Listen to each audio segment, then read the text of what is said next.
maanta aniga iyo maareeyaha tiyaatarka iyo agaasimaha guud maareeya ku-xigeenka iyo agaasimayaal wasaaradda warfaafinta dhaqanka iyo dalxiiska waxaanu soo booqanay Marwo Baxsan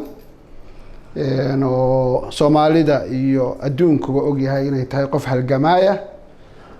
taariikh weyn ku leh fanka iyo suugaanta Soomaaliyeed iyo halganka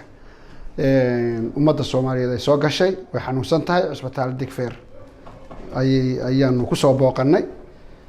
kolley talooyinka dhakhtarku uu nasiiyay oo ay ku jirto in dhakhtar dibadda loo qaado ayaanu ku shaqayn doonaa sidoo kalena waxaanu warkeeda gaarsiin doonaa madaxweynaha iyo ra'iisul wasaaraha insha Allahu tacaala way ka warhayaan kulankan aanu maanta u nimidna way ogyihiin laakiin inaanu haddana xaaladeeda warbixin ka siino maamo waa qof qiimo leh dalkan Soomaaliya qiimo ku leh dadkan Soomaaliya u halgamay nafteeda iyo dhiigeeda iyo xooggeeda siisay baa tahay bilada ku qaadatay qaranka Soomaaliyeed waa ku daryeela ilaa minidka u dambeeya insha Allahu tacaala ilaa last minidka